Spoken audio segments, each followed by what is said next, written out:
Chapter 2. Forgotten Memories. The corridors stretched endlessly before them, each hallway a twisted mirror of the last, as if the building itself was playing tricks on them.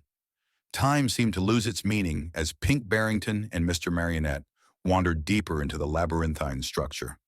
The once familiar, cheerful ambiance of their past life was now a distant echo, replaced by a haunting emptiness. As they ventured further, the remnants of their former existence became more apparent. Tattered posters of their old performances clung to the walls, their colors faded and peeling. The faces of the animatronic troupe, once vibrant and full of life, were now mere shadows, their features barely recognizable beneath the grime. Broken toys and discarded props littered the floor, each one a painful reminder of the joyous times that had long since passed. Pink Barrington paused to pick up a small rusted trumpet that lay half-buried beneath a pile of debris.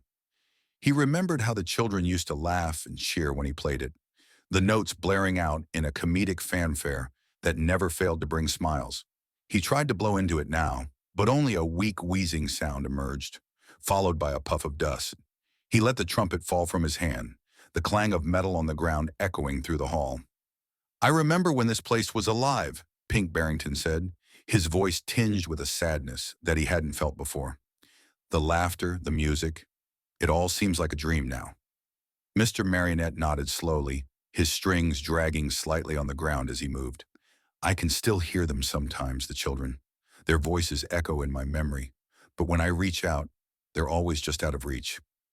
They continued walking, their footsteps crunching over shattered glass and broken tiles. The deeper they went, the more the building seemed to shift and change, as if it were alive and reacting to their presence. The once grand hallways were now twisted and disjointed, the ceilings sagging and the walls warping in unnatural ways. Eventually, they came across a room that seemed different from the rest. The door was slightly ajar, and the faintest glimmer of light spilled out from within. Pink Barrington pushed the door open cautiously, revealing a room that seemed untouched by the decay that had overtaken the rest of the building. It was a small, cozy space, filled with shelves lined with old, dusty books and a few pieces of furniture that had seen better days.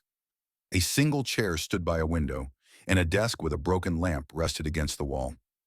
On the desk was a dusty, leather-bound book, its cover embossed with the faded image of a smiling child. Pink Barrington approached it with curiosity, his mechanical fingers brushing off the layers of dust. He opened the book to find a collection of sketches and notes, some of which appeared to be plans for performances and attractions, while others were more personal, depicting the faces of children and staff who had once worked here. The book was a tangible connection to a past that seemed so distant now.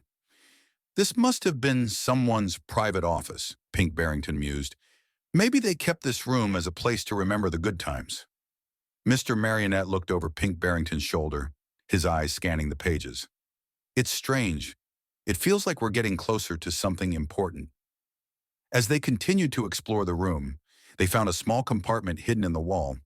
Inside was a collection of old photographs, each one depicting scenes from their shows and events. The photos were yellowed with age, but the joy and excitement in the faces of the children were still evident.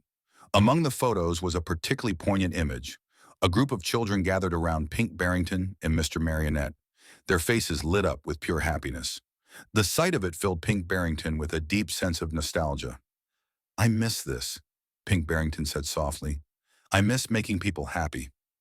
Mr. Marionette placed a reassuring hand on Pink Barrington's shoulder. "We can still make a difference. Maybe we can find a way to help those who are still out there, if there are any."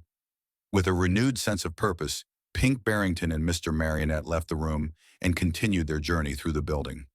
They knew that their search was far from over, but the discovery of the book and photographs had given them a glimpse into their past and a reminder of why they had to keep going. As they ventured deeper into the building, the flickering lights and crumbling walls seemed less oppressive. They were no longer just searching for answers. They were searching for a way to make a difference in a world that had been forgotten.